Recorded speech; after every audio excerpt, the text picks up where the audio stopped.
There it is. We'll call this meeting to order at 6:01 p.m.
Goodbye.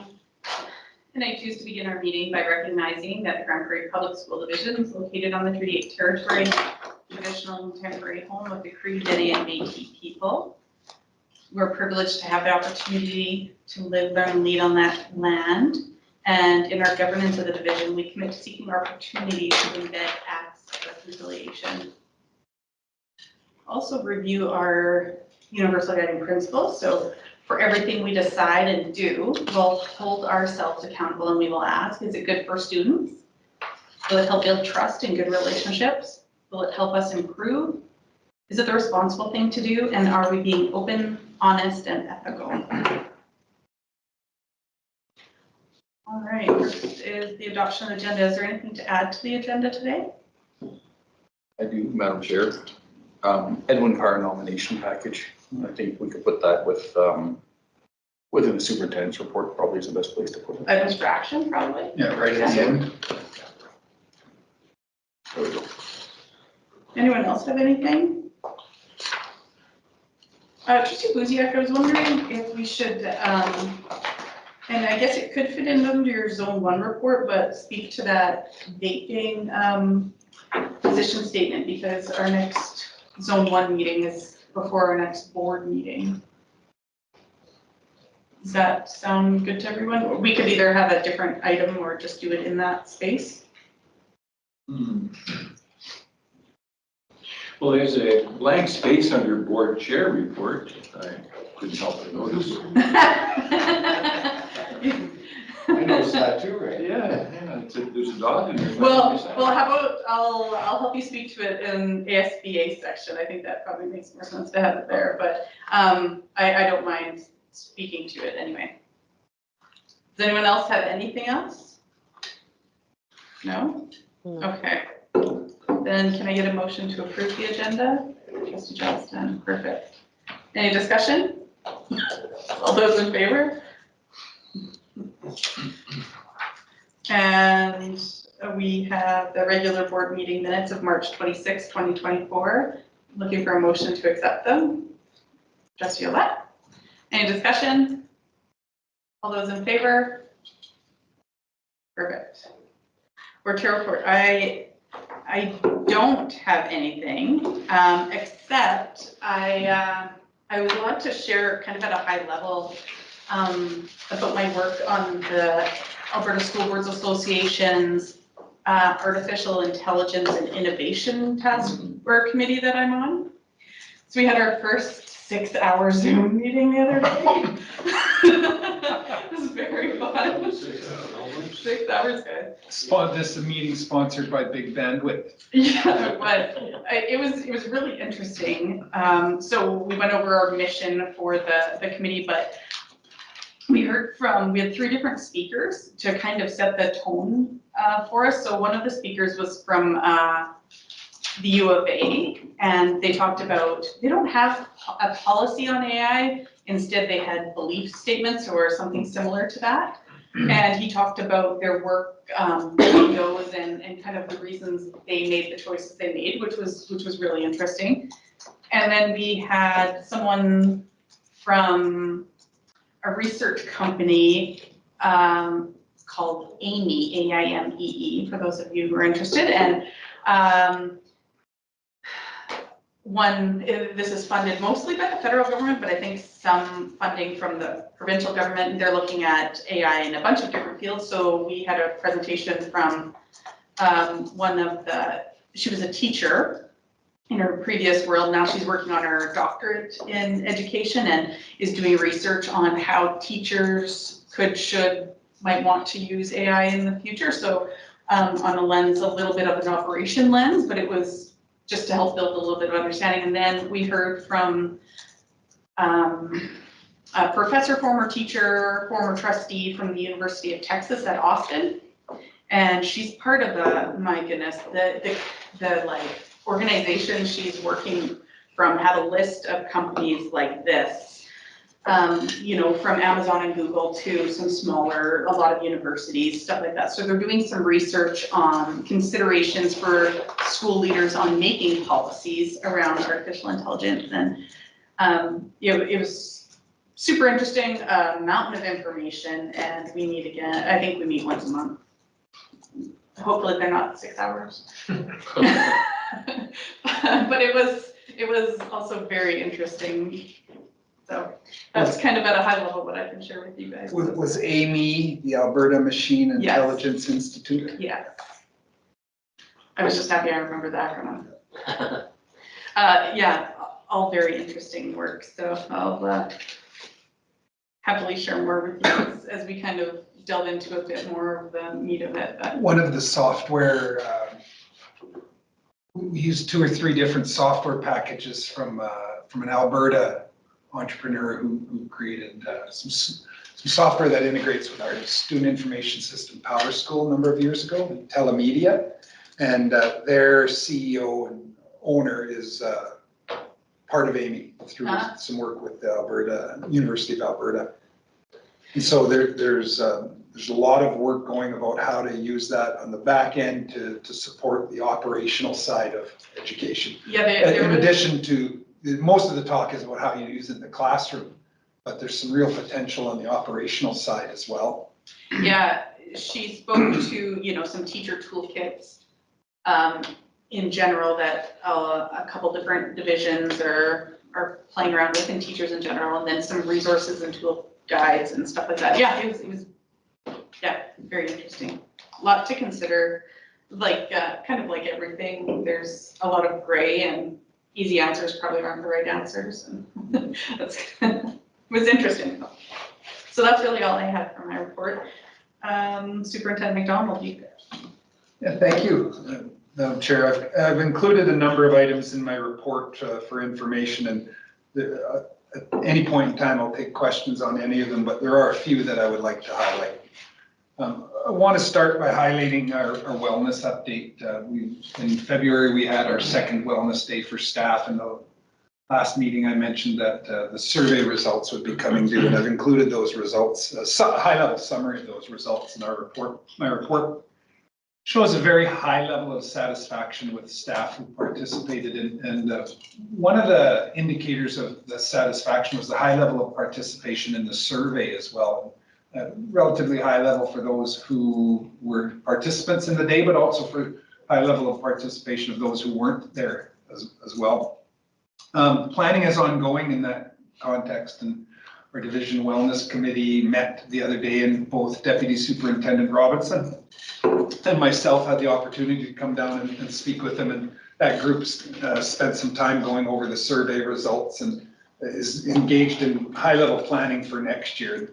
I've deferred the annual wellness update because we've been touching on wellness a number of times, but we're in development next year will be a division wellness framework that further kind of cements what we believe with respect to wellness. So it's something that we're pleased to see is well received. We're pleased to see the enthusiasm with which staff at all levels of our system, and the staff who were here last week were all site-based staff, not senior leaders.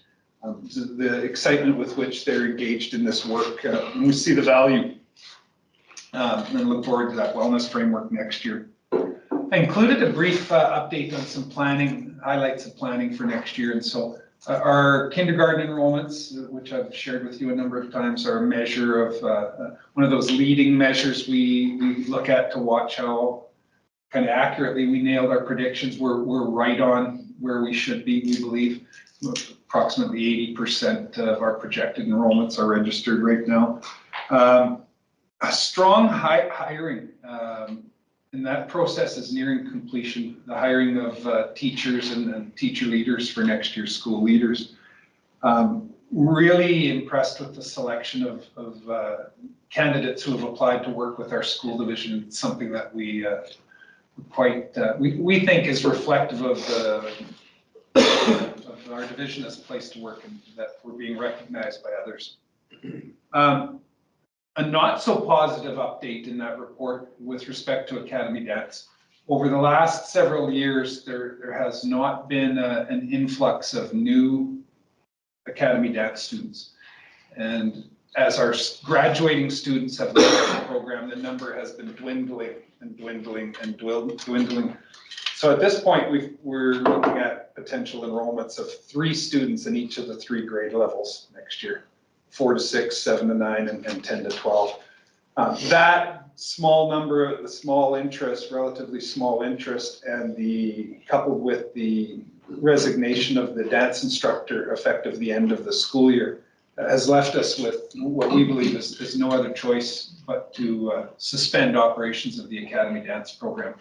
One of the requirements is that programs like that are self-sustaining, fee-based programs, and for the fees to cover the costs would be kind of onerous for families. So in our exploration why, I just wanted to highlight through conversations with dance parents in the community and in the program, the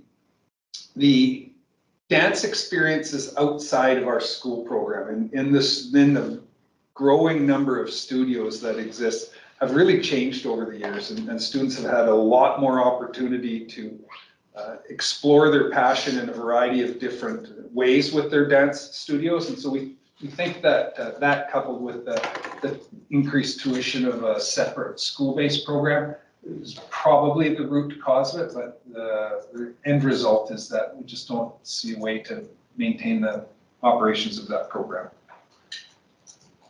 At the other end of the continuum, however, is the decision we kind of finalized the other day. We will be bringing back high school summer school next year for select courses that have been identified as being the highest need courses for some of our students to support their 3-year high school completion.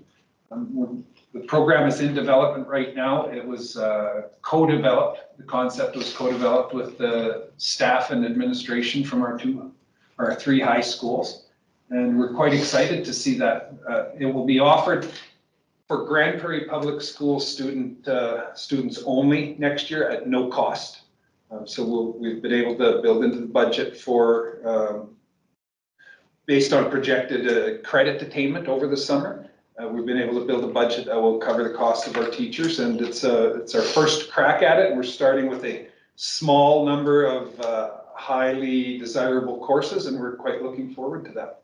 And that's part of our goal, and that you'll see reflected in our next 3-year education plan, to be a little more deliberate about strategies to support high school completion and readiness for that transition beyond high school. Superintendent McDonald, you had a question from Chris Johnston. Oh, I'm sorry. About Academy. Yeah, sorry, my apologies. Just Thank you. The dance program.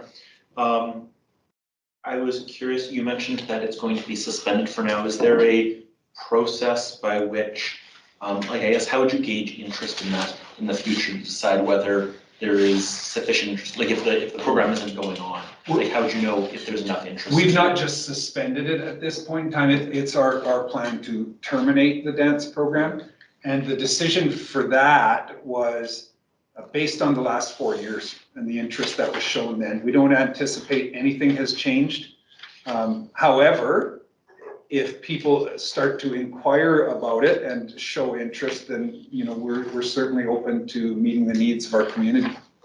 Thank you. You're welcome. If I can add a little bit, what we were curious about is as dance becomes less of a priority in the community and other things potentially do, like musical theater and things like that, what might those opportunities look like? So Director Terry and some of us will be looking at potentially what creative arts part of the academy might look like at some point. So, and that's really just in its infancy, but our thinking was around exploring some of that. Yeah, good, well put, that creative component in another format. Sounds great. Superintendent McDonald, Yeah. on that high school, summer school, can you tell me a little bit about what evidence you had that supported the need for? Students and parents asking for it over the last few years was really where that decision-making came from. We started talking about it a couple of years ago when we get questions about what can we do in the summer from our own students, and we're like, we don't have anything, and we're not aware of anything. And we saw other school divisions who would talk about what they had been able to build in their communities. And as we sought to kind of satisfy our curiosity a little bit, you know, how did you do it, and how might we do it? Just over the last year or so, the more we've probed into it, the more we've kind of developed kind of strategies that provide us this opportunity now. And, sorry, go ahead. Maybe just as follow-up to that, how do you decide what classes you're going to be offering? Based on the needs identified by the teachers and counselors at the high schools. They're telling you the classes that most kids are asking Yeah, for? most kids, students asking for, and or the ones that students need the most. Sure. Right, so when we have students who are not successful attaining the requirements for a high school completion at the end of 3 years, you can track which courses they're missing, and they've got that collective experience at the school level. Interesting. Just Martin? And just with regards to that same thing with regards to cost, where it's no cost to the students, how are we funding that, or where, like, is there? We access funding through credits that are earned in the summer. Okay. Right, so we're expecting that. We're not sure if we're going to meet the costs this year, but we've got in the budget enough money, we've budgeted enough without any revenue. So Okay. Like everything else, the weighted moving average applies to it, so Okay. you have to be able to front it, so to speak, and then over the next 2 or 3 years, gain back the. Now, one of the things we may do is a caution fee, just to kind of, to help support students being diligent in their pursuit of it. Successfully complete the course, you'll receive your caution fee back. Okay, yeah, I was gonna say, that was the other question I was gonna ask, is how do we, it's free, there's no one wants to get those streaming games, how do we make sure they keep doing this streaming games? That's a strategy we've used in other areas effectively. Appreciate that. Do you think is it more for students trying to get the credits to be able to graduate, or for students that want to finish high school earlier? The majority of the courses that are on the list that I heard discussed in a recent meeting are for those who are looking to complete, but there are some for to support students who are maybe looking to accelerate as well.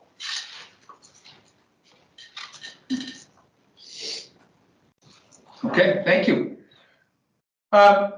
Really pleased to announce the next round of administration announcements.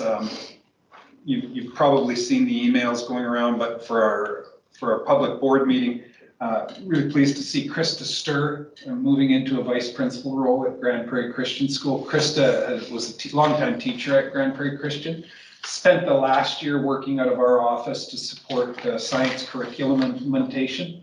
And as sad as we are to see her no longer in that, we're thrilled to see her in an admin role in her school. Brian May, who is a longtime vice principal in our division, most recently and currently assigned at Isabel Campbell Public School, will be transitioning over to a similar role at Riverstone Public School. The position at Isabel Campbell is currently being interviewed for, and there should be an announcement later this week, early next week, I think at the latest, about the candidate there. And then I'm really pleased to announce to the board that we have successfully completed the process to hire a new associate superintendent of business services. Who was the old guy? Some of us won't be here next year, says Mr. Gandon. We have hired a gentleman named Ola Oladelli, who is a chief financial officer for a municipality in British Columbia. Very experienced, originally from Alberta, returning to Alberta with his young family, and will be starting on June 3rd. And so we're really quite excited about that. There will be a public announcement next week. We'll put together one of our announcements that you've seen us send out for leadership positions. I spoke with him today. He's very excited and really looking forward to joining our organization. And just kind of to summarize the process, we have long identified challenges with senior leadership positions and the finding suitable candidates. We had a very strong field of candidates, and it was a very good process. We're grateful for the support we received from Leaders International, a recruiting firm that we used to help support the process. But I'd like to issue thanks to Board Chair Nellis, who sat in on the second round of interviews with us, and it was a good process. So we're really quite looking forward to that early June. Yeah, a quick question back to the Christian school. Was there an opening, or was there? Oh, so yeah, I'm going to talk about that next week when we're talking about budget development. But one of the it's a new position. Okay. So one of the new priorities identified by the board was equity. And so we took a look at the staffing allocations that we make to schools, and in a few schools, in a few different ways, we were able to increase some of those allocations so that it was equitable across all the schools. Similar to how the Grand Prairie Compson High School went up another one. One question, Sandy. Shoot. Just more of information, the conference in Montreal. How many different school divisions do they have in Montreal? In Montreal? Yeah, you know? I do not. I know of two. They have the Anglophone School Division and they have the Lester Pearson School Board, but they've got others that are immediately around as well. Superintendent McDonald, can you tell us a little bit more about the collegiate programming? So when I talked about the high school completion and said it's a strategy that kind of aligns with something you're going to see in a little more focus on in our next 3-year educational plan. Collegiate is part of that. Collegiate is a strategy to support students identifying different pathways through high school. The old traditional pathway that you'd go into high school and then you'd take your 10-1 or 10-2 or 10-3 courses and you'd stream and you'd go that has really expanded over the last number of years, and 3 particular pathways through high school that we're looking at supporting and enhancing to a much greater degree in the future are dual credit, the opportunity to take a high school class and to take a course at a local or online, not local, post-secondary institution and receive both high school and post-secondary credit. So we're looking to find more ways for students to engage in dual credit learning. Off campus is our traditional trades or CTS focused opportunities, the registered apprenticeship program, the work experience program, the green certificate, and those types of programs that students can take. And the third one that we don't currently have, but we are looking at, is a collegiate program. And collegiate is almost like, if you think of dual credit as a one-off, you can take one course and get credit at the high school and post-secondary level in this one course. Collegiate is a way of building a student program that will allow them to take a series of courses like that and receive credit at both high school and post-secondary level, and kind of follow a career path that's a little more focused on specific career pathways. So there's a number of different collegiate models. There's in our zone, There's a school division north of us that is building a collegiate model where the focus is driver training. And there's another school division north of us where they're looking at a variety of different pathways, kind of tailored to the needs of each of the communities in which it will operate. We've started some early talks with Northwestern Polytechnic about the potential of exploring a collegiate in our area, and we're really looking at the needs of Grand Prairie area. So the science, technology, healthcare, those sorts of things that align also with programs that are offered out of Northwestern Polytechnic to see if there's a way to find, to give kids more of an opportunity to get deeper into a career pathway as opposed to just taking individual courses. Does that make sense? Don't know, Mr. Robinson, I don't know if there's anything kind of an essential summary that I could have added to that.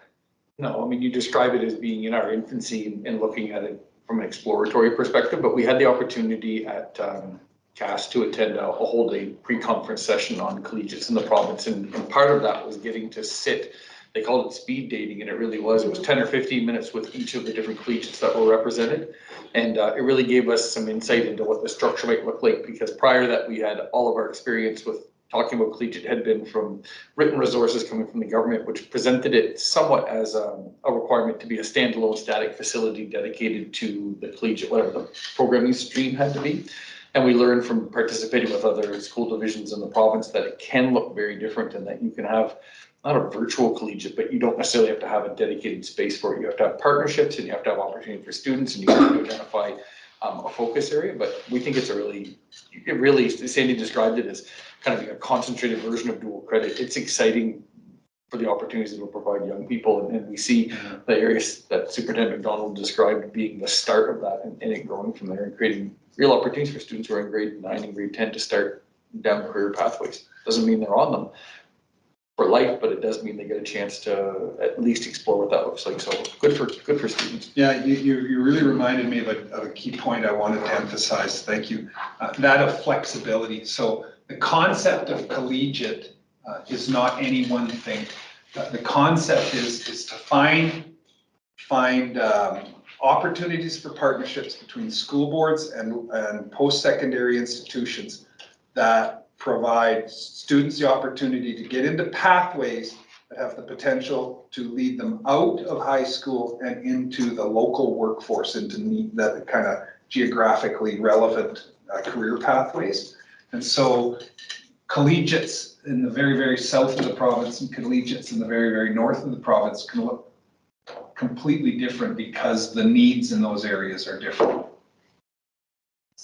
So, I just have a follow-up, Yeah, don't and apologize. maybe this is something not for a board meeting, but can you give me an example of a speed dating one that is happening around the province? Not An example of a collegiate? well, just one that you think is interesting or something. Like, I understand dual credit, that Yeah. makes complete sense. I don't necessarily understand collegiate. So one of the larger urban jurisdictions have an advantage to being able to really concentrate on things. So we spent some time with a team from Calgary, and one of their collegiate streams is around robotics and science, technology, and engineering and math. So that really was what a focus in that area. So they're taking coding at a more advanced level through the college than you might potentially do through a high school experience in robotics and then into some engineering and those sorts of things. So it was streaming students towards ultimately game development was the focus of it, but it was through that pathway of multiple points of robotics, of coding, of different engineering and that sort of thing. So that's one of there are really specific ones in Southern Alberta that is specifically focused on flight. Right? They do everything from the engineering, flight engineering, mechanics of flight to actual pilot licensing. Interesting. Which when we were talking about that and experiencing it, we thought Superintendent Canton would though he loves aviation, we would love to have a conversation about sending kids up in an airplane that they made themselves, what that might look like. But that's what they do.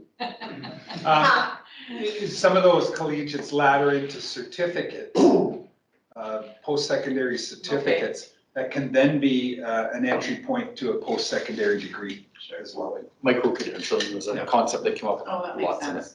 It's taken us, don't apologize for asking those questions. We've had the same struggles It was that CAS learning experience in March was a turning point for us in being able to conceptualize how we might be able to make something like this work in our division.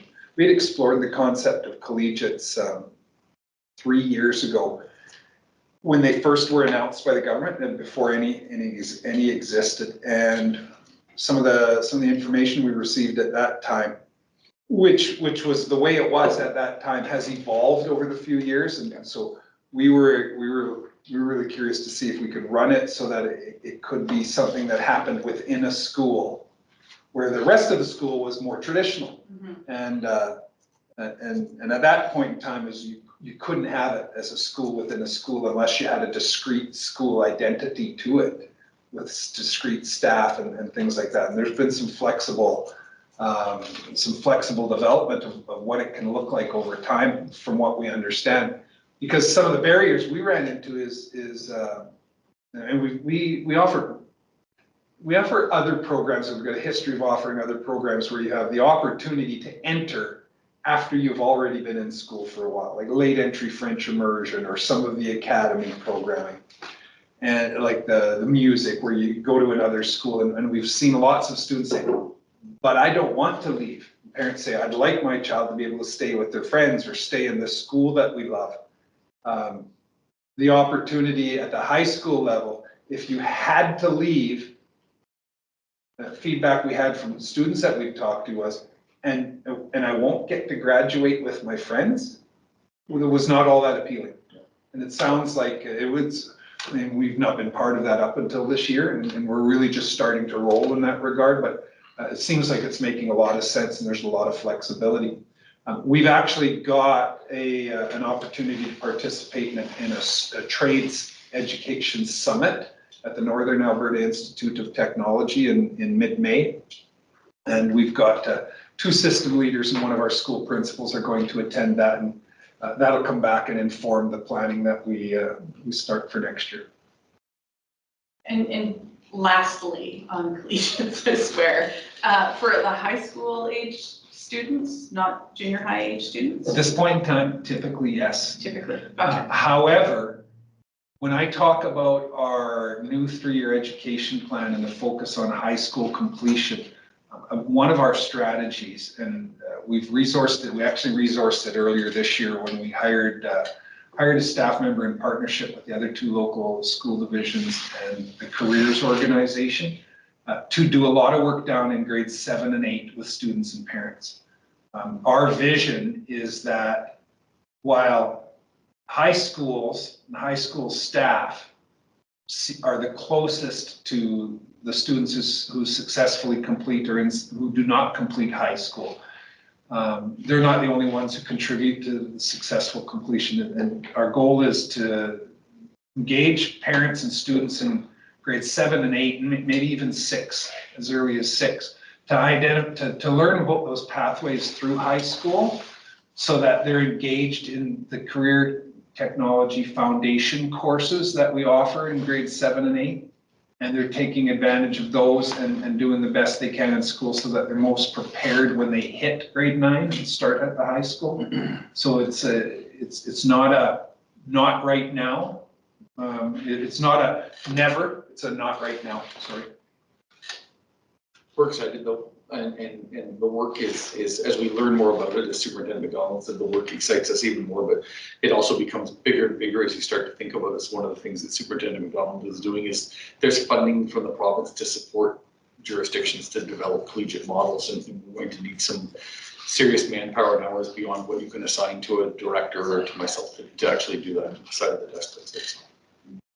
That's really interesting. A little bit of seed money might help us and accelerate our entry into that field.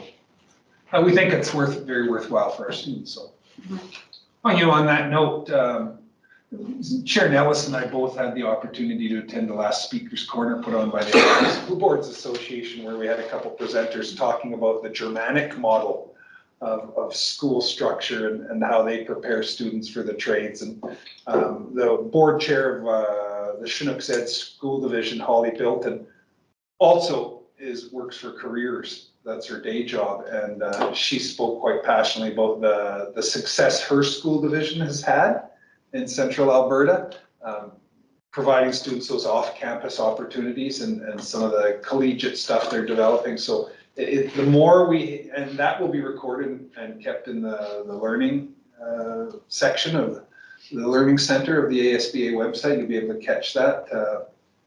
I don't know how applicable that Germanic model is, but there's a lot of tours back and forth between Germany going on right now. Certainly the concept of finding ways to engage students in these other opportunities is a big one. And Trustee Cook's in Germany right now, and you'd be our local expert. Exactly. I tell you what, well, it's interesting. I've been taking pictures of schools, and I'm in a small community called Jafer, and I had the pleasure of seeing two classes touring a castle. But anyway, I should have maybe asked a few more questions. The more you know. Okay, moving on to my last section of my report, the items for action. Two really exciting pieces in there. The first one is that one of our students has been acknowledged by the Alberta School Boards Association as one of the 16 winners of the provincial Honoring Spirit Indigenous Student Award. Paige Aubuchon is in grade 9 at the Grand Prairie Composite High School, and Paige is recognized for her dedication as a student, but also for the way in which she honors and embraces and makes her culture visible through her work as a student. Paige was unable to attend the big event at Government House in Edmonton last week. She was out of province actually, I believe. And so what I wanted to do was get some direction from the board. How would you like to acknowledge Paige as the recipient of one of your association's biggest awards? In the past, when we've had students who've won an award like this and they were unable to attend, we had the student and their parents come to a board meeting, and we did a small presentation in front of nobody, actually, in front of the board. And I was wondering if perhaps the board might be willing to go to Paige's school, if we could organize something like that, and you could present her with her recognition and award in front of her peers.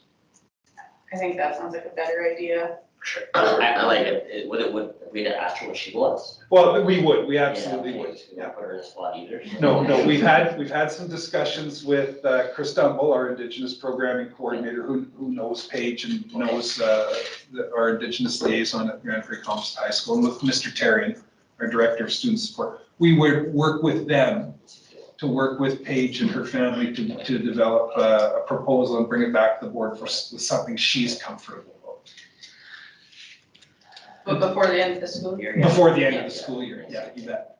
The second piece related to that though is, and I always find it, and I don't mean to be critical, to sound critical of the Alberta School Boards Association, but I always find it unfortunate that they don't share with school boards the names of other students who were nominated for this award so that we can acknowledge them as well.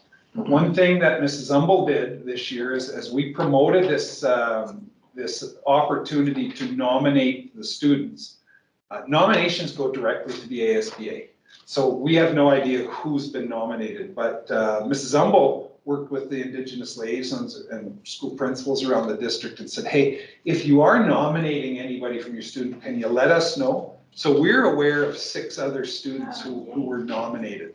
And I thought perhaps a handwritten card and some kind of acknowledgement from the board might be in order. I like that. Yeah, that sounds great. Well, I like We've talked with Mrs. Humble and she's prepared to work with our principals to have the students recognized in their schools at an assembly before the end of the year as well. To that point, I think that's if the board agrees, maybe we could reach out to ASBA and just let them know that we'd prefer to be in the loop on nominees, and I'm sure other boards would as well, but we could send them an email or a letter or something. Letter from the Yeah. board. Is everyone good with that? Yeah. Because I think it makes good sense. The only question I have is, Yes. there a danger that there might be others we don't know of, or you know for sure it's only 6 others? Those are the only ones we know of. Okay. There could be others. Okay. Nominations don't have to come from school divisions either, right? They could come from the community and that sort of thing.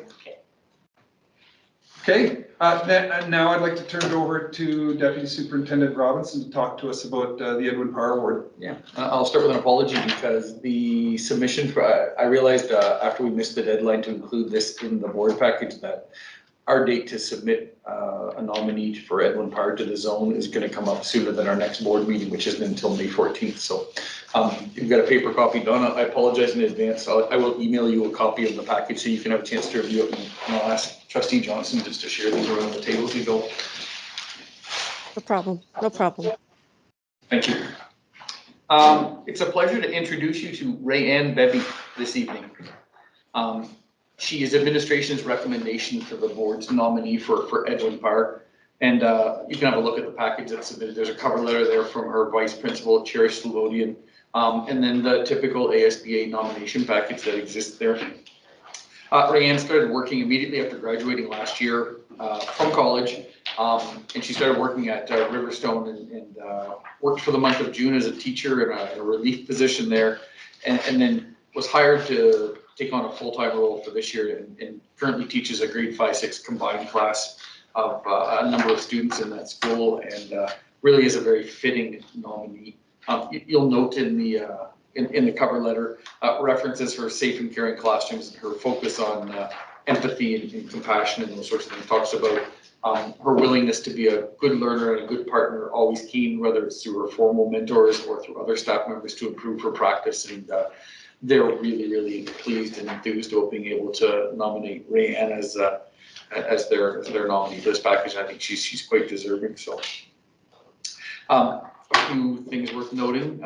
Engagement with the board. She sits as a representative first-year teacher on TTLC. So she's somebody who you would see present at those meetings. And I joke with her that I think that's a great thing for a first-year teacher to do. And though I won't be here, I look forward to her in 30 years continuing to be at that table representing teachers, because having people continually engage in that process is really good as well. Community focus. She volunteered to be a village mayor for the Arctic Winter Games at Riverstone School, which was a big hustling village and requiring lots of supervision, and she took on that role as well. So she's a really valued member of their staff and certainly a very good nominee. And I think uniquely, something that is kind of the icing on the cake is she's also a graduate of the Grand Prairie Public School Division, a product of our system, and has been a student and through high school graduated and attended the local GPRC at the time and DUP, and became a teacher, now works for us. And I think that's a really special kind of made in Grand Prairie story. So I would encourage the board to consider her becoming your recommended nominee for Edwin Parr. Is anyone interested in making a motion? Trustee Olet, do you have a motion that's already formed that we could work off of? Andre Olet moved that the board approves Rayanne Bebby, grades 5-6 teacher at Riverstone Public School, as the division's 2023-2024 nominee for the Zone 1 Edwin Parr Award. You're good with that motion? Yes. Any discussion on that? Yes. Trustee Cook? Well, Trustee Olet, you beat me to the punch. I just wanted to say that I actually would like to thank not only our system leadership team, but Riverstone School, and in addition to that, in the past, Crystal Park School.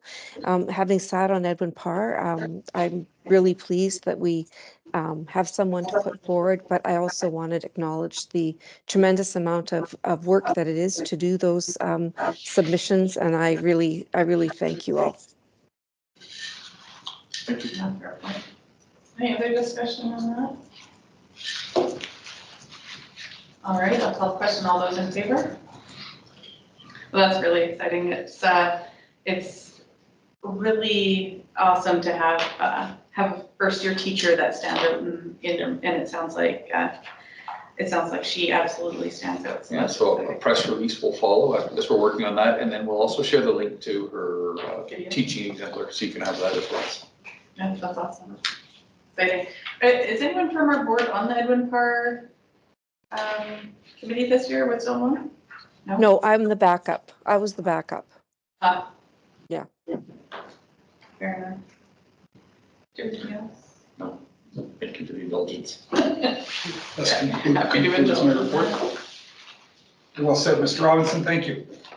Advocacy and engagement committee, Trustee Johnston. Oh, yes. We had our advocacy engagement meeting earlier today, April 23rd. Talked about an upcoming review for our 22-23 board advocacy priorities, the 6 priorities. We previously decided to keep the current priorities for the 23-24 school year, which we're obviously nearing the end of. We've asked administration to put together a process for soliciting feedback on our current priorities from different stakeholder groups so that we can see how those topics align with kind of the modern priorities of our constituents. Oh, that's what we're recommending That's to what the we're- board, yeah. Yeah, we're recommending to the board that we engage administration to develop that process. The goal is going to be to try to collect feedback by the end of the school year, and we would look at synthesizing that into updated priorities in the fall. And that could also potentially be a good time to look at, as we talked about earlier today with the strategic plan development workshop, talking about possible ways to quantify or attach metrics to some of those priorities. That could be a good time perhaps to talk about that in the same sort of spirit there, once we solidify the new priorities in the coming year. We also had a discussion around cell phones in schools. We received some feedback from the March 13th meeting with principals in the division on the topic. The biggest takeaway that I got was reframing the topic from just being about cell phones themselves as being the kind of like the root issue, and focusing more on providing a distraction-free learning environment where cell phones are just one particularly disruptive and distracting technology. And it also highlighted some of the beneficial aspects for integrating technology into the classroom, as well as some of the nearly indispensable uses for cell phones, such as translation, medical support, and so on. And as we heard about in the superintendent's report, there was also a survey sent out by the provincial government about cell phone usage in schools, indicating that it's possible that there could be a decision by the government about this sometime in the near future. So as such, we're recommending that we continue with our previous plan to collect feedback on this from different groups so that we can hopefully adopt a considered stance on it going forward. And lastly, we talked about the agenda for the upcoming school councils meeting on May 2nd. We'll be getting feedback both about the advocacy priorities as well as cell phones in schools, but also getting some feedback on updating the division-wide dress code. That's everything I got. So is everyone, anyone have questions for Trustee Johnston? So one of the things that he talked about there was those budget priorities, which we had committed to looking at after 2 years, and that's gonna be in the fall, so. Advocacy. Oh, so what did I say? Budget. Budget? Um, We'll look at those every year. We've got, so next week, we've got the council, school councils.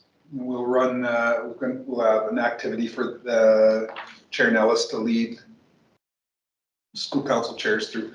We've got TTLC, our teacher trustee liaison committee, and our non-instructional liaison committee coming up. We'll have each of those stakeholder groups kind of engage in a similar process to find out what they believe advocates, important priorities in the division are. And then we'll follow up with school staff before the end of the year as well.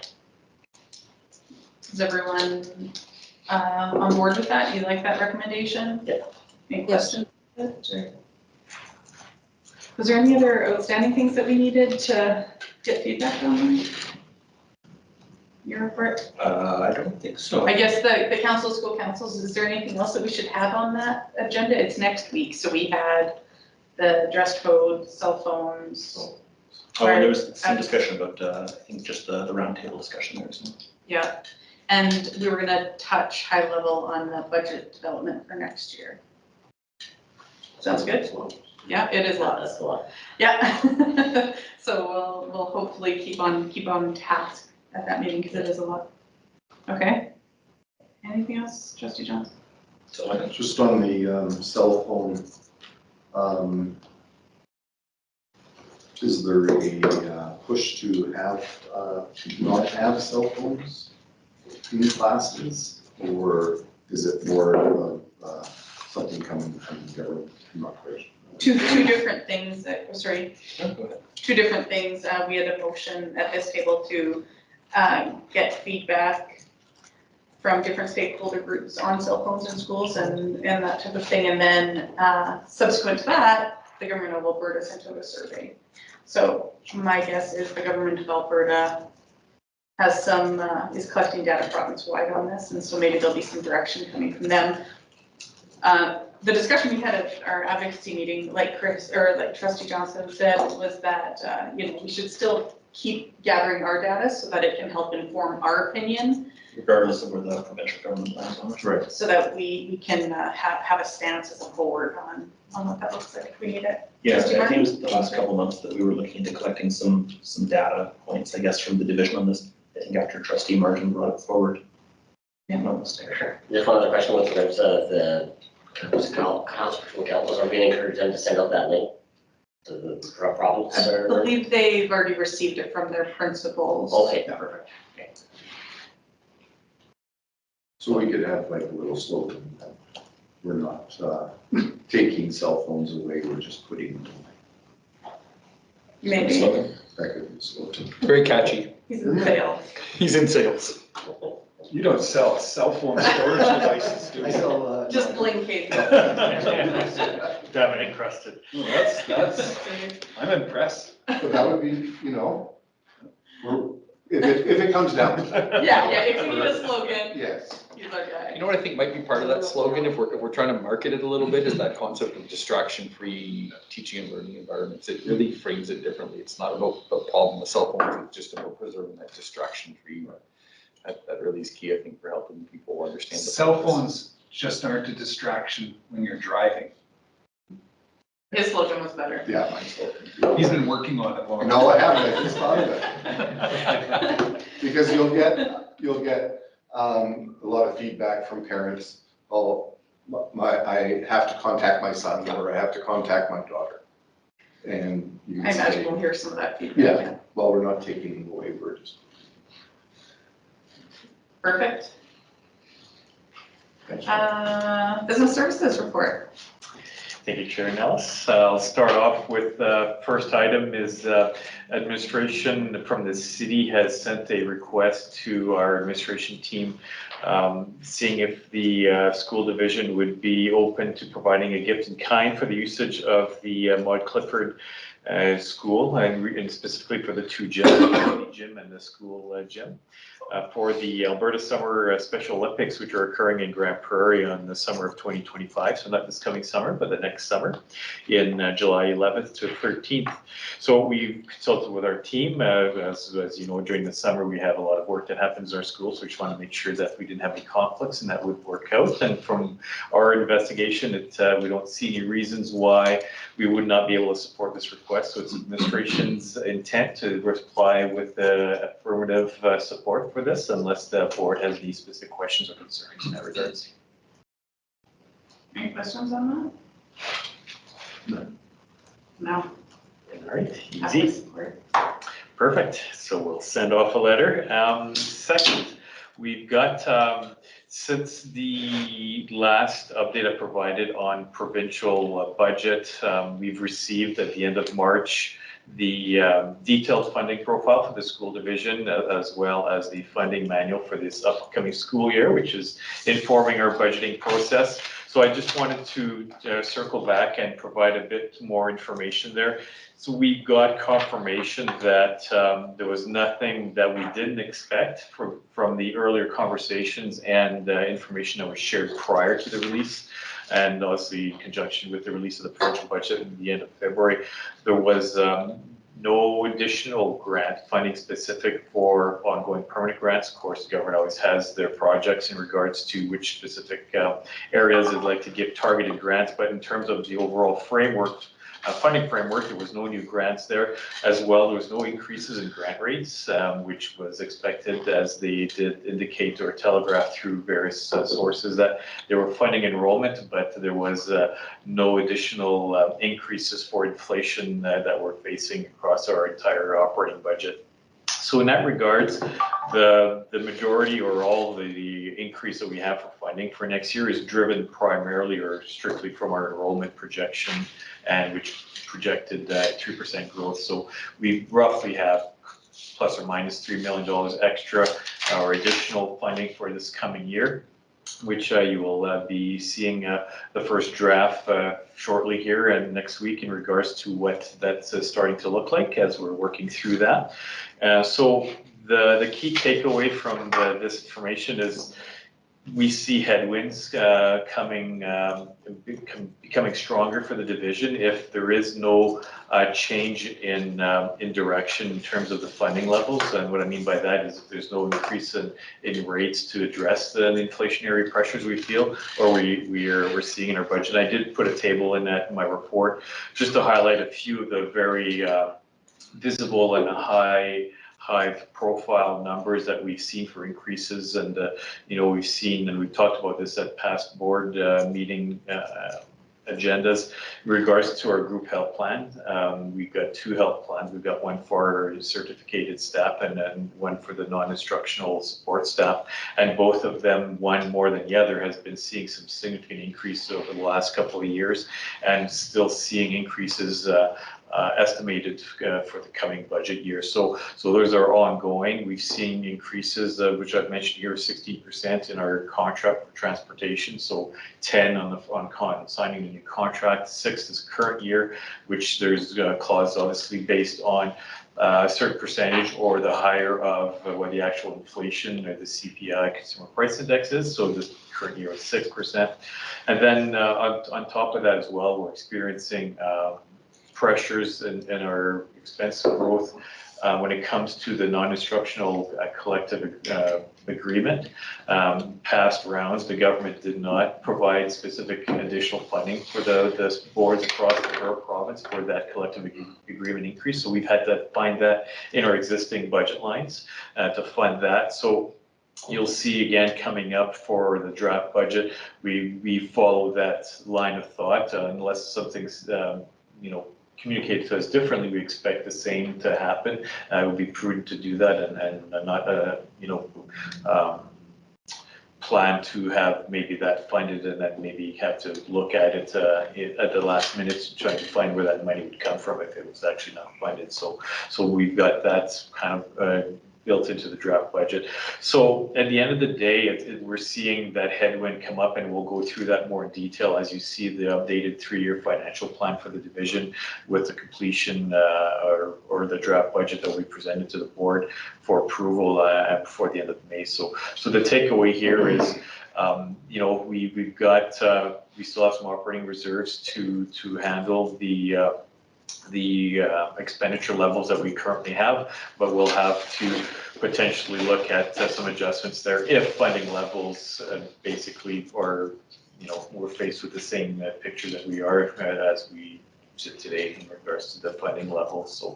So that is the takeaway from the funding profile for next year, and you'll see the details as we go through the draft in coming meetings. Any questions on that part of this report? You mentioned that, unless you see an indication of some kind of budget lines for inflation, the funding manual is a 3-year kind of window, right? Do you anticipate seeing any, or does ESPOA have any thoughts on? The funding manual is specific for the coming year. Sorry, I guess the budget, sorry. Yeah. The budget has a 3-year. Going back to the report that I provided in regards to the provincial budget, it indicated that increases were kind of on a decreasing level because they're basing it strictly on enrollment growth, and enrollment growth was very similar to what we had projected, which was a couple of years of 3% and then dropping off to below 1%. And actually in the 3rd year of their business plan, there was not a significant increase in the overall provincial education budget. So it seems unlikely. That's would be as it sits with the information we have at hand today, yes. Yeah.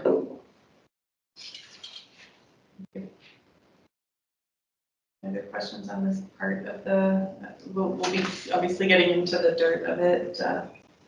Over the next as it's formed, two meetings, yeah. All right. There's no questions on that one. I'll move on to the final topic that I have under business services, which is an update on our actual results for this year, which is the second quarter financial results of half of our year. Financial year has gone by. So we've got, for your review, I did highlight in my report, and I'll kind of highlight those again here verbally as to the takeaways of our results up to the end of February. And if there's any questions on any of the comments that I have in my report or additional items that I may have failed to address, please let me know. So as you see from the report, we've got our budget for this year, or the fall budget, I should say, is 110 million. So we've got 57.5 million of that recognized as of February, which is about 52.1%. It's sitting higher than 50%, partly because of some unbudgeted revenue. So we've got the federal government line that you see there, about 4 lines down in the revenue section is, 3 lines down from the 4 lines. So 4 lines down in the revenue section, 485,000. What that specifically relates to is the federal funding we received through Jordan's Principle. So that is a federal fund that we get through the Indigenous Department of Service Canada and in regards to that area. So we did not budget that because the way it works, it had worked currently, is that families apply for that, so it's indirectly comes to the division, and then we hire supports that is approved for that program criteria. And I would say the majority of that is educational assistance, but there is some other smaller items that get approved through that as well. So that's one variance from the budget, as we can't predict how much that would be. Going forward, that actually will change, and that you'll see that as well as in a new draft, not a new, but the draft budget for this coming year, that there's a bit of a different approach there going forward. What I mean by different is we've actually consolidated those into an agreement with the division. So we have a funding agreement now with the division instead of families having to apply for these particular students. So that way we can actually budget that going forward, and we budget the staffing that go along with that. So that'll be incorporated into the draft budget for next year.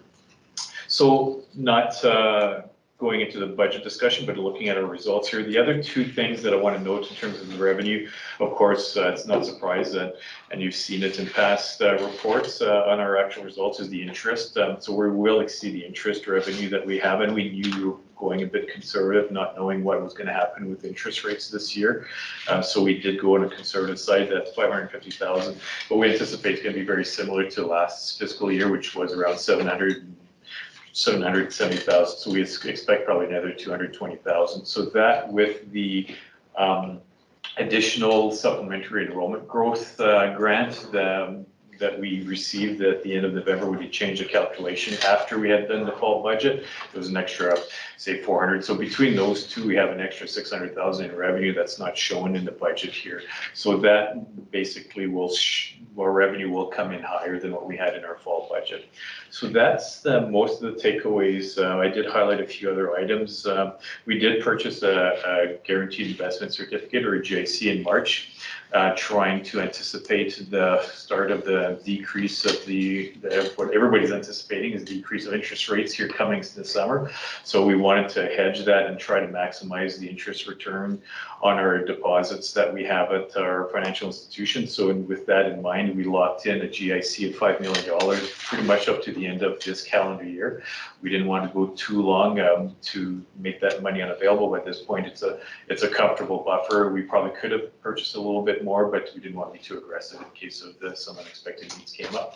So that will generate, I believe the certificate was for 5.65, which is a little bit better than what we get in our bank deposits at this time. So we'll get an interest of 208,000 at maturity on that one. And then the only other item I noted again in my report was that donations are quite lower than what we were at the same time last year, but fundraising is significantly higher. So it seemed that that's been the focus this year. A lot of teams and activities have been doing great, having great results with their fundraising. So you can see that on the revenue side. I'll pause here before I move over to the expense side. Is there any questions or anything that pops out on the revenue? Okay. Sure. Feels All right. right, weird. we'll Feels move- weird. I'll move on to the expenses. All right, so as I did, and I noted, we got 57.3 millions, which is roughly just over 50%, so 50.8% of our $112.8 million budget.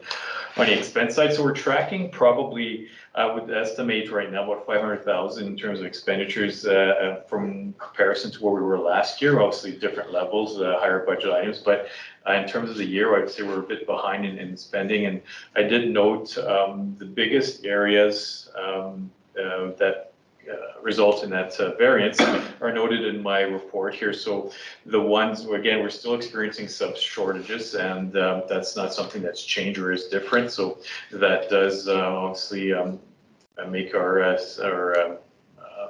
employee cost a little short from budget in that comparison. And also, when we did the fall budget update, we did add positions there in regards to staffing. And we did an estimate of when we thought those would be hired, and they were hired. But like usually happens with hiring processes, they wouldn't take much longer than you anticipate. So most of those positions were eventually filled in January, February, which was a little later than what we had in the budget. So that would cause for a little budget variances as well there. So lower again staffing costs and benefits as well. The one thing that will then start catching up, and that I note in my third bullet, is salaries for non-certificated staff. There was a compensation increase that took effect in February, so that will cause our monthly cost to go up. So that's why if you look on the non-certificated salaries and wages, we're sitting at let's see here, we're sitting at 51%, which probably should be a little higher than that for this time of year. So that should start catching up. And the same holds true for both groups of employees as regards to the CPP and EI contributions. They restart at the beginning of the calendar year for those who maxed out during the year. So those costs are now higher at the latter half of this, or sorry, at the beginning of the calendar year, the latter half of our fiscal year. So that will start catching up there. And as well, the group health plan, which saw a significant increase in the non-certificated group, that increase, that renewal happens in February as well. So as I noted, we're seeing costs of an extra 100,000 per month in that regards for this. So that will start catching up because we had anticipated that in the budget. Those are some large expenditures that will contribute to that catch up later in the year. But having said that, I did note at the end of my report, with all the information that we have at the point in time in February, it does look that we're going to probably have a smaller deficit than what was budgeted. We had budgeted a $2.4 million deficit for this year. We're likely coming in under at that. At this point, it's very hard to estimate that because there's so many factors at play. I did note two of the larger ones under services, contracts and supplies, is the curriculum implementation money. So as you know, we've got some money that carried over from last year, as well as some new money this year. And we did a combination of some central activities for PD and some resources, but also allocated to schools certain amounts for them to utilize at the school level, supporting the teachers. And we're seeing a higher level than what we would have expected to be spent at this time of the reports of February. So working and discussing with our Director of Teaching and Learning, the group is aware of it, and there's work being done to see what's left to do for the end of the year, what plans are going to be put in place, and if there is carried forward money or money that's not utilized this year, what the plan is for next year in regards to the curriculum implementation, as that we're not sure yet if there is more money coming next year, but if there's any funds here, we do have positions lined up for the curriculum implementation for next year. We have a lead teacher in that regards that could be funded with any funds carried forward. But schools, the information that we hear back of why the money is sitting where it's at today, or as of February's, particularly for the resources, like money was there, but resources were limited in what could be found. And once those were found, the teachers still had to vet. We had to make sure that the resources were appropriate and were what were needed in this classroom. And a combination as well of teachers taking time to become familiar with the new curriculum and then figuring out what is needed instead of just rushing out and buying a lot of resources that may not be suitable or find out that they're not suitable for what the needs are later in the school year. So the situation is known, and work is happening around the division to properly utilize those funds and to make sure that there were most effective support for the implementation of the curriculum. And then the other item is just in general, the school budgets themselves, looking at where they stood at as of February, a little on the higher side or unspent side in regards to that time of year, and discussions are ongoing and to find out what the plans are at the school levels. A lot of the discussions, we are finding out that school leadership do have plans for some of the funds that were shown unexpended in February and have plans later in the school year, so May, June, before the school lets out for some of the purchases that are being made. Or it might be a process where they have to retain a bit of money from this year and then utilize a bit of the allocation for next year to do a larger purchase that they have planned. So that's discussions are ongoing to make sure that we're not, looking at increasing the school reserves from one year to the next. So that's something that we've worked strongly to make sure that the funds are spent in the current year for the current students. So those discussions have been happening, and so that's why I say trying to predict where we're going to end up at in terms of results for the end of this year is very hard to predict, because it's at not mercy, but kind of at the will of what the schools are going to do for the rest of the school year, and I can't predict what that's going to look like by the end of the year, as well as the funds for the curriculum implementation grant and a few other areas that we're reviewing in terms of where the budget lines sit as of February. So that's, just looking at my notes here, I think that covers the highlights of the takeaways on the variances or key variances from budget as of the February 29th. Any questions on the expense side or on the budget update in general? We were talking about the new curriculum resources and kind of that money.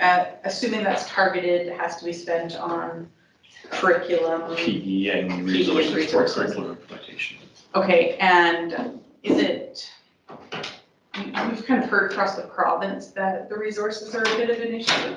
So is there something, knowing that that's probably not going to change in the next 2 months? Is that something that you're planning? Do you have a different strategy to end the year, I guess is what I was wondering on that?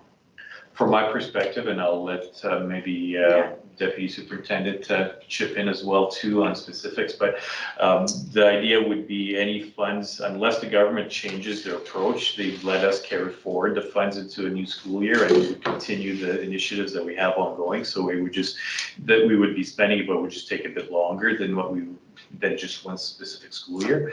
But that's why I reference if there is funds, not just on the resource side, but the PD side, where we do have that position identified in the budget for next year. And if there is funds available that are not targeted elsewhere, it would be made to fund that particular position. But then on a resource side, that's the approach would be to look at what can be done for next year. James, you want to add anything to that?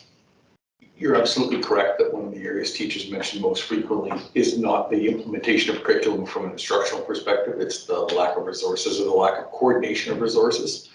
And so the work that Director Cruz and one of her new hires is doing is exactly that, is to really focus on resource curation, to be able to identify and not have, for lack of a better analogy, we've got several different teachers right now all separately trying to look for resources, and the idea of centralizing some of that and then creating opportunities. We've had a lot of success in this room with bringing, whether it's our literacy or numeracy or report card frameworks, about bringing teachers together and having them have that opportunity to co-create and co-build next year, using some of the funding Norm's talking about to bring teachers together to do exactly that, to look at resources and best practices so we don't have the wheel being reinvented and invented again in many different places. So it's kind of unique the way the province rolled out new curriculum and resources in this round, that typically they would roll a curriculum with a refined set of resources and say, here's the best thing to buy, and instead the direction was, here's a whole pile of things to explore. Some of the links work? Some links don't, and it was assembled by teachers who were piloting, and the intent is there to have, foundational ground, frontline people sourcing those out, but it really didn't clarify anything, so. it's a soft point in implementation. We've got funds to do it. It's just the structure and the time to support teachers.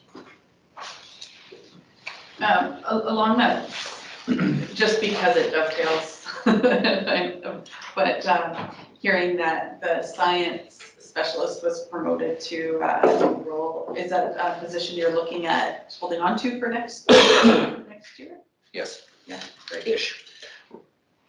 Something like it? A person like that, but more generally applying to curriculum and not specifically just to science, because we've got social studies that's rolling out next year. Science continues to roll out, and to consider, language arts and math as an accomplished task would be a mistake on our behalf. So they're really looking at all curriculum implementation, focusing on social studies, but continuing that work that Krista has done a really, really good job of laying the foundation for. Part of the work between now and the end of this year to prepare for next year's Director Cruz is looking at the staff that she has available and looking at the needs that she's hearing from schools, trying to articulate what planning to meet those needs might look like. And it might be a little bit of reallocation of some of the traditional duties of some of the coordinators and other leads and that sort of thing. So a little bit of flexibility in the conceptually.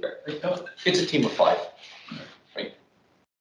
And all can play different roles in supporting teachers in different ways. I was wondering with probably a larger than anticipated Smaller deficit. yeah, smaller deficit. Like, that seems like a weird way to say that. Is there any worry about our percentages or about our allocations from some of those specific envelopes that we have to have targeted money from? No, because the ones that are targeted are pretty much well utilized. Yes, they're spent. So we're looking at the assisted admin and the transportation really are the ones that are targeted. So no, I don't anticipate that. The government, I think, has changed their approach a little bit with the last round of funding manuals, with the announcement of the increase of reserve caps to 6% from 3.2. And you'll see in coming meetings of the draft budget presentation that I think it will work well with what our plan looks like. So I don't anticipate that by coming underneath our planned deficit that should cause us any serious concern in regards to funding levels going forward. Makes sense. Any other questions for Associate Superintendent? Thank you. Thank you. Next was the Public School Boards Council, Trustee Cook. Oh, yeah. Thank you, Chair Nellis. So yes, April 11th and 12th in Edmonton. I attended those meetings on our behalf. The first day was sort of focused on education.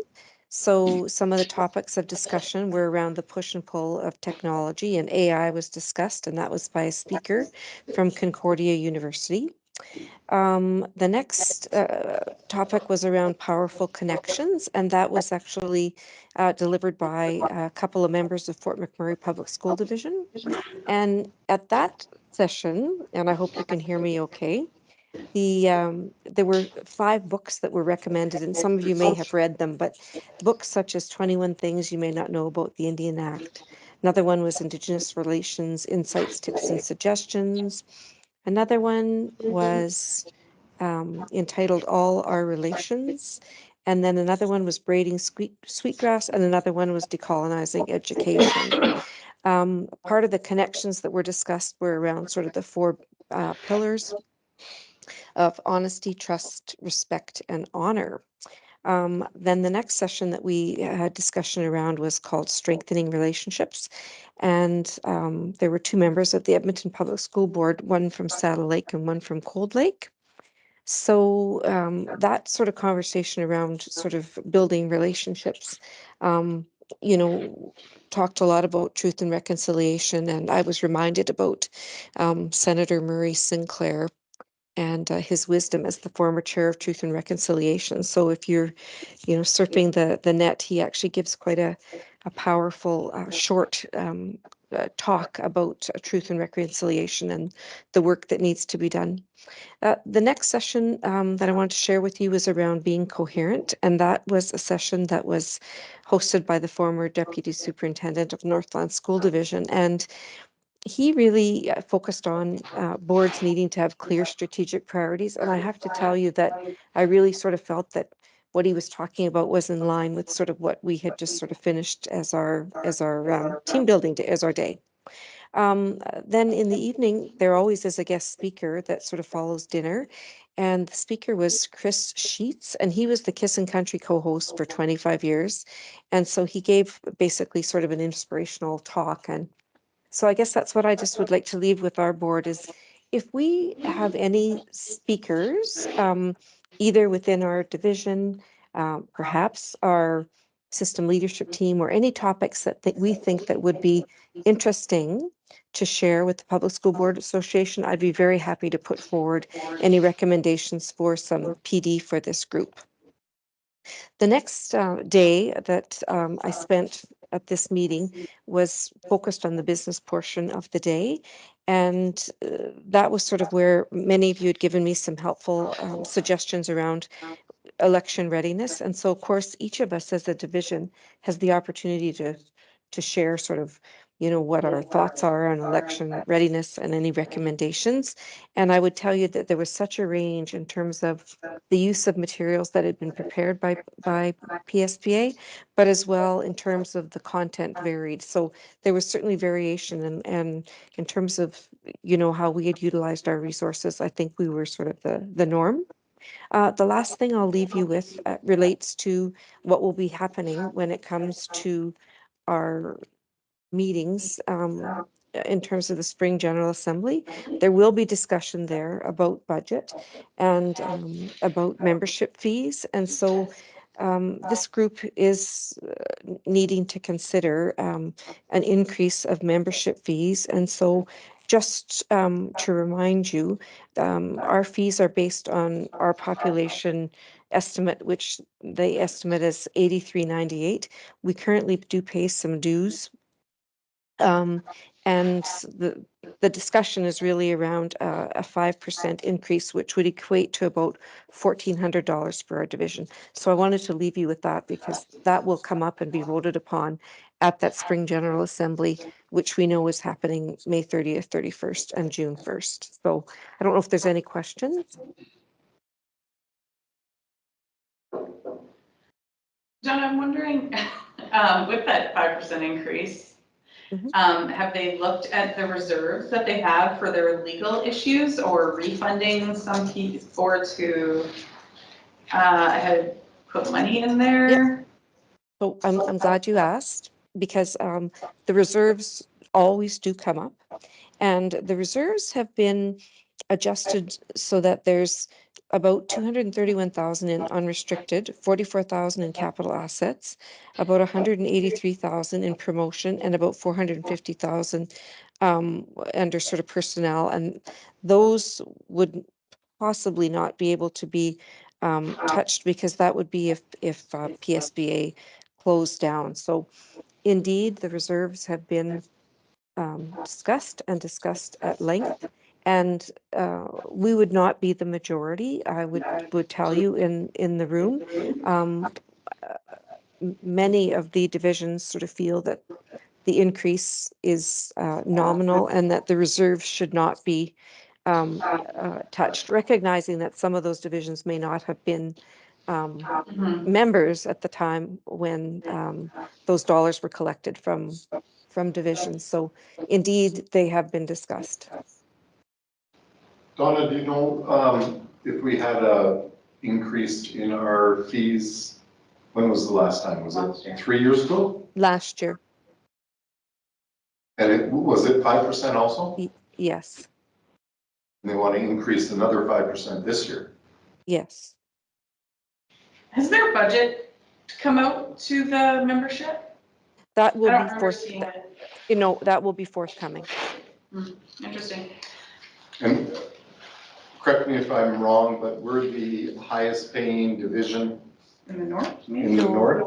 Oh, yes, certainly in the north. Now, I will tell you that divisions only get sort of their individual percentages, but there would certainly be a number of the bigger, of course, St. Albert, Red Deer, and as I say, we would be the minority in terms of our suggestion around using reserves. There seems to be quite a bit of support, like there's no voting at these meetings, but there would be quite a bit of support because there hasn't been sort of an increase year over year for some Since time. last year. Right, yes. I meant year over year, behind year over year, yes. Yeah, I don't mind being an outlier. Yeah, they know. It'll be, They it'll be know. something to look at their budget. Yeah. Anyone else have any questions on PSBA or? No. No? Thank you, Trustee Cook. Thank you. Alberta School Boards Association, zone fund meeting, Trustee Buziak. Thank you, Chair. Since you mentioned vaping earlier, why don't we just start with that? There's a board in Zone 1 that's proposing a position statement on vaping, and I think they're looking for support for the statement. I'll read you most of it. And if anybody's opposed to the whole idea, they can let me know, but I would vote for it when I go next time. Well, that's when we'd have to, because I think they would like to get it as an extraordinary, An emergent motion. an emergent motion, yeah. Anyway, be it resolved that ministries, including but not limited to ministries of health, education, mental health and addiction, Alberta Treasury Board and Finance work together to expeditiously update the tobacco, smoking and vaping reduction regulations, to enact sections of the Tobacco, Smoking and Vaping Reduction Act, including section 7.41 subsection 1, sale of flavored vaping products prohibited. This section should match the including but not limited to list in characterizing flavor, section 1.3 subsection 3 tobacco products in the regulation. And immediately embark on an intensive campaign to educate the public about the detrimental physical and mental health aspects of vaping and the forms of nicotine and secondhand vapor aerosol, as well as the rules and enforcement in place to help protect Albertans and address the surge in vaping among youth. So Trustee Buziak sent that out a few days ago, maybe a week ago. Does anyone have any thoughts on that? Mr. Robinson does, I can tell. I don't, that's quite a position. Yeah. And I think that's a bit of my problem too, is it's very prescriptive. It's talking about specific legislation. It's giving embark immediately on this, and this, and it's very prescriptive. And there is a motion on the books already that's at the end of that email that he sent. And I'm not saying that the current position is the perfect position, but I think that the proposed one is very prescriptive, whereas the other one's talking about, yeah, I don't know, it was in the position statement anyway. But it seems very prescriptive, and we've talked a lot about how to write a position statement so that you're not directing them on how exactly they're supposed to do it. And I don't know how they have a conversation where if one piece of it isn't actionable, the government just flat out says, no, where does that leave you? How do you pivot when the position statement is talking about specific points on the legislation?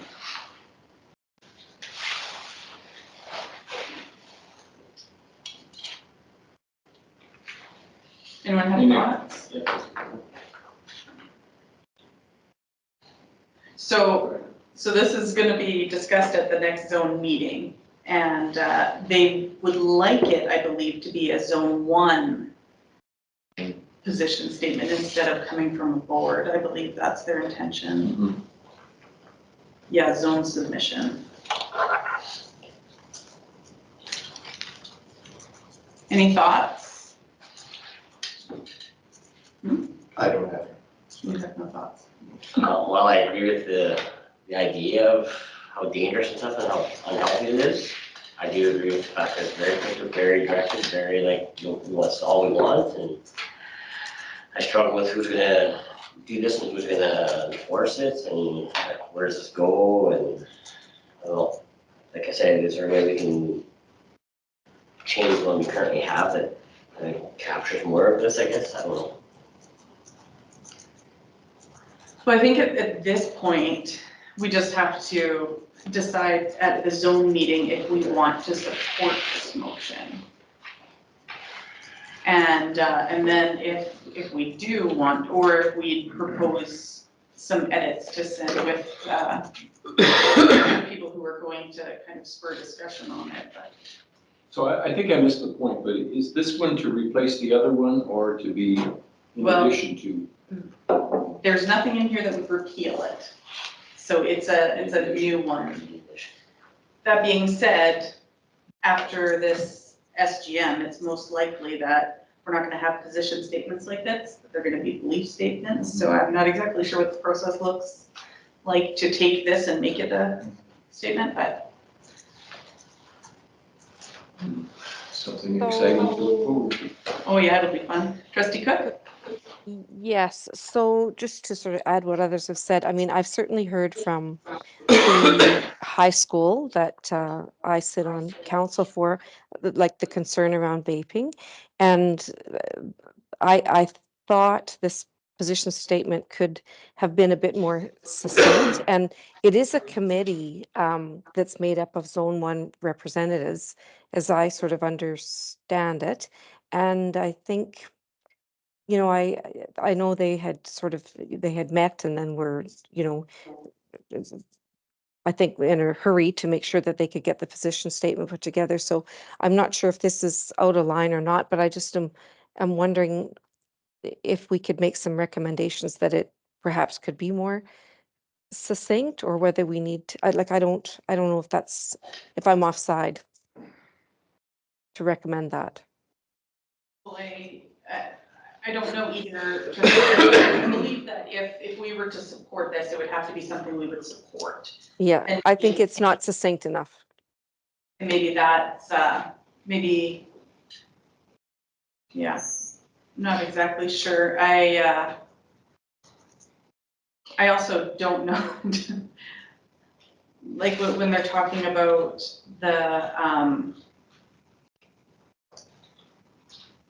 when they're talking about the rules of enforcement, I just, it's tricky to understand what lane enforcement of Mhm. this legislation in this particular part has to do with school boards, understanding that a lot of our students could be getting tickets, and I suppose that's maybe part of it, but as a governance rule is advocating for rules of enforcement of tobacco legislation, the right lane. So your understanding is that this was intended as an emergent motion? Do you get a grasp on the nature of the emergency? I don't know that I know that.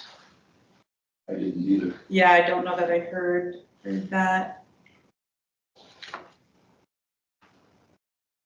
And you know what, now that I said that, I don't 100% know that they're trying to get it as an emergent motion. The timeline might actually be close to now to have it in the fall. So I'm not 100%. Yeah, the title here, Zone Submission, brackets, FGM 2024, so that's what it sounds like. Yeah, so they're just trying to get it in the fall, so not emergent. It's not an emergency. Anyway, well, we have some feedback on it anyway. But I guess for those going to the zone meeting in May, if it's a resolution that looks like this, is that something our board would like to be in favor of?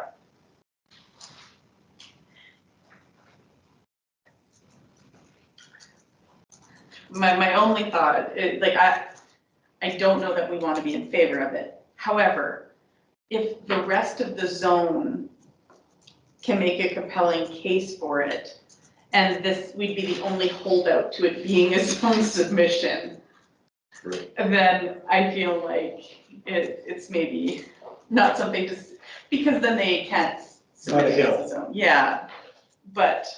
I would agree, I agree with the sentiment behind it, I think, I'm just not sure if this is the exact.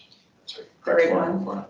Yeah. I think dialogue is, what are they trying, asking that question, what are you trying to achieve in this, right? And you aptly say, you're suggesting that enforcement, the problem you're trying to solve might not be this. And is that what our work in education is? Mm-hmm. I'm curious. So guidance to those going to the May meeting. If it looks like this, are we saying, yeah, we can get behind it at the zone meeting, or no? Again, I agree on that, like, I'll die on, but like, I agree, it's just like Yeah, I don't want to be a holdout. My plan is to go to that meeting in May, and so I think with some revision, but I think if we were the only one, I would not want us to be the only one and would want to support it. Sounds like good enough direction. I think I've got a grasp on it, thanks. Perfect, awesome. All right, other items discussed at the meeting then, we had a report from President Dennis. She reported to us that her and her leadership team have had several discussions with several ministers, including the Minister of Education, and they talked about inflation and enrollment increases, and she asks that boards check their funding manuals and funding profiles and be sure to put questions and feedback to the minister. The ASBA continues to look for and advocate for the Alberta Teaching Commission report from last year. Apparently only part of it has been published and they'd like to see all of it. They've got a meeting coming up with the Minister of Advanced Education. There's some discussion around an ASBA budget for next year, which is going up by 4%. Fees are going up by 4%.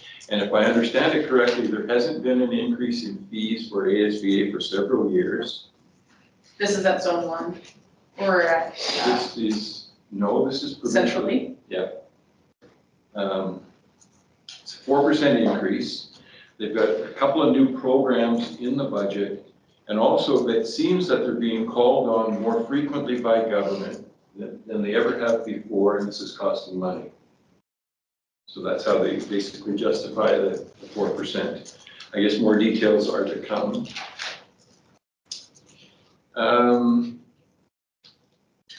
The discussion around political parties in municipal elections, the Board of Directors has accepted that policy statement and is moving forward with it. Dr. Abood reported to us about the Innovation Award that's available for boards, as well as the Engagement Award that's also available, and they'd like nominations submitted. Director Tammy reported to us about the Innovation and AI Committee, which was mentioned here this evening earlier. So that's ongoing. There was a presentation from Vanessa Sheen, Dr. Vanessa Sheen from Northwestern Polytechnic on the programs and things that are going on over there. They've expanded the LPN program to Fairview. And by the fall of 2025, or in the fall of 2025, medical students will be able to do all 4 years of their program here. So there you go, exciting. And Chair, I think that's about enough for now. Any questions for Trustee Gutierrez? So, right, we're looking at 4% from ASBA as, Yes. for our membership, and then 5 at BSBA. Okay, just so I'm clear. Yep. Provincially, I think she said the total increase would be about $30,000 for all boards. I'll trust you on that, I don't remember that part. But the budget video is out and we'll be voting on it in June. So, and we'll obviously discuss all the resolutions in the budget closer to that to get a beat of where the board's at in regards to those things. Thank you, Trustee Buziak.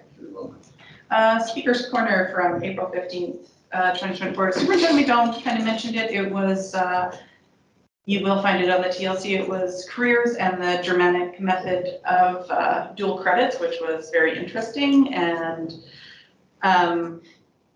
they're definitely streamed earlier in Germany, and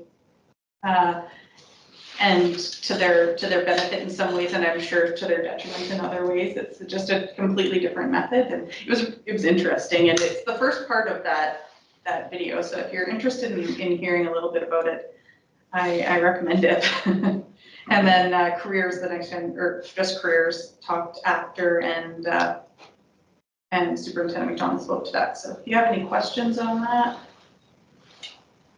even better. Professional Development Committee, Trustee Olet. Yes, the committee is rolling right along. A lot of teachers are going to different conferences. Very interesting conferences that would help in their personal development plan.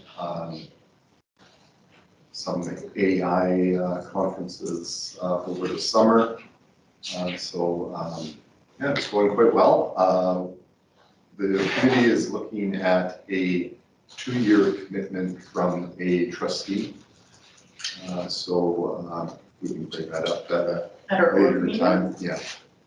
It's just, it's with the new, it's changing so much, and they felt, the 2 teachers on the board and Mrs. Cruz felt that it would be a good idea to have the trustee be on there for 2 years. That makes sense. Build a bit of a history of what was previously approved and things like that. Yeah. And that's good. Any questions for Trustee Olet? All right. Education Foundation Committee meeting. I believe that's you. Thank you, You're Chair. the only one who showed up. And the foundation met recently and went a couple of points to take away for the board here is, as you may know, I think it was mentioned previously, is the foundation board is looking to recruit some members, as there's been some departures from the board recently. Some long time and some founding members have decided to move on and leave room for some new ideas on the board. So different strategies were discussed at the table on how to recruit in the community. And it was determined that probably the best way to start would be for the current board members to reach out to some of their networks and contacts in the community and tap somebody on the shoulder and that they felt would have the same values or some commonalities of the goals and strategies of the foundation, and to engage in a conversation to see if those individuals would be willing to consider joining the foundation. So that was the outcome of that discussion. And the second point of topic for the last meeting was the Striving for Excellence, the signature event for the foundation. So obviously planning has to start quickly here for the upcoming Striving for Excellence event in October. That happens, the planning starts around this time of the year. So the discussion surrounded the fact that, like everything else, it's getting more expensive to have these types of events because the food costs and rental costs have increased dramatically. This event is fairly large, and so it's expected that the cost will go up again this coming year. So kind of a brainstorming session occurred in regards to what may this event look like if it was done differently. Some considerations or thoughts were made in regards to having possibly not maybe a full dinner, but having appetizers, having a different location, having appetizers, and then focusing on recognizing the students rather than feeding 550 individuals in that regards, and having it start later, like maybe 7 o'clock, those kind of options, brainstorming events, and even having it at a different venue in regards to where there's fixed seating available, so there's fixed number of tickets, because one of the items that has been a struggle every year is last minute tickets or people showing up that haven't purchased any tickets. It's been a struggle. We've always tried to accommodate everybody because they don't want to turn anybody away, but it is a stress point because there is only so much seating available that's set up, and then if other individuals show up, then it causes last minute shuffling. So a lot of different ideas, even up to the point of saying that renting the Douglas J. Cardinal Theater to actually have the event and where it's fixed seating and do the entertainment and the awards and not a full dinner. So that's being the executive director for the foundation will be putting together some budget proposals for what these different ideas, and then the board was going to look at that, consider what that may look like. That was the 2 big takeaways. Just a question. Do you think it would be appropriate for us to add that the foundation, kind of what it is, and that they're looking for board members to our school council meetings? It seems like a target audience that kind of fits the, I don't know what your discussion was. It was discussed, but it wasn't one of the top approaches that the board wanted to do. They wanted a very targeted approach to it, and just to be able to have those discussions and not necessarily have a blanket approach across the community. Perfect. Any other questions? Well, like, end of May 27th, 28th, I think, is when we'll have a casino, so there'll be a sign-up genius coming out. So if you're able to help us out, or anybody you know, or pass on. And not related to the Ed Foundation, but just to tag along with the venue costs and food costs, we've discussed earlier this week about the importance of maybe getting updated costs on our board social for next fall as well. So Mrs. Fredland will be doing that as well. Makes sense. All right, new issues, new ideas. Trustee Cook, we'll start with you. Thank you. I have just one item, and that is just around the August PSBC meeting that's going to be held in Grand Prairie. I wanted to give a shout out to Superintendent McDonald and our partners in Peace Wapiti and Peace River who have been helping sort of facilitate with PSBC the venue, the transportation, and just a reminder that it is Wednesday, August 7th, Thursday, August 8th, Friday, August 9th. And I just wondered from my trustee colleagues if I could have an idea of who might be available to attend or who is planning to attend any one or part of those days. Trustee Johnson, do you know if you're able to attend that yet? The dates are? August 7th, 8th, 9th, I believe. Trustee Cook, I'm out of town, so I won't be able to attend it. Okay. Trustee Olet? I'm good for August 7th and August the 8th. I'm out of town on the 9th. Trustee Okay. Martin? 7th and 8th possibly, it'll all depend on my daughter when she's leaving for Japan. Trustee Guzia? I don't think so. Okay. Trustee Johnson? Maybe? I should be available for some of those days, definitely. Okay. Okay, great. I just wanted a bit of an idea, so I appreciate that. Thank you. Okay. I would Yeah, say sorry to miss it. At least 2 of the 3. Marginally surrounded. Okay. Okay. Thank you, Trustee Johnson.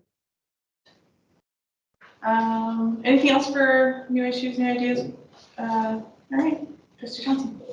I was actually just curious with the discussion about the about vaping.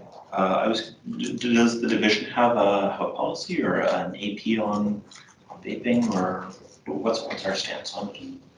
Every building in our division and all of our facilities are smoke-free zones, and that includes vaping.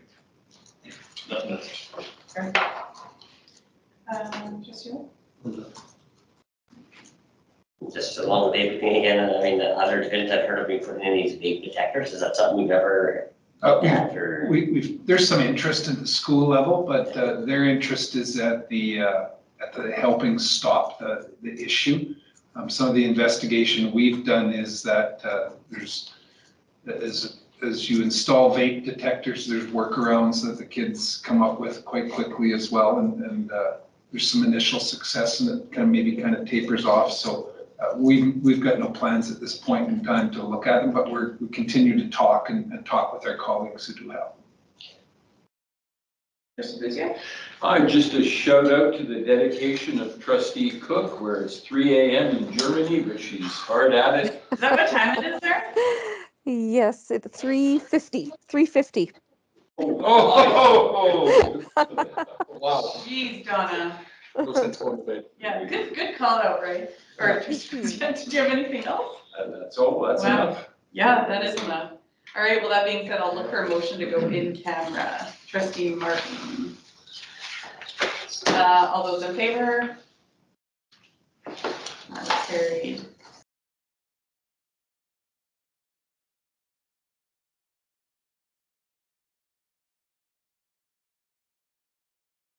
A motion to come out of camera. Trustee Johnston, any discussion? All those in favor? Perfect. And is there any motions coming out of camera? Trustee Cook? Yes, there is actually. I think the motion should read something to the effect that we would like to explore options for the funding model. What else should I say? Yeah, maybe what we're funding. So we wanted to direct the advocacy committee. Yes, we want to direct the advocacy committee to explore the funding model options and yeah. To support recruitment and To retention. support recruitment and retention, sure, much better. That's why we need you. We should have wrote it down. We did, right here. Okay. Any discussion on that? Very specific motion. Very specific. All those in favor? Perfect. One other thing is May 1st is our planning session. That's next week, I think. Hopefully I'll see everyone there.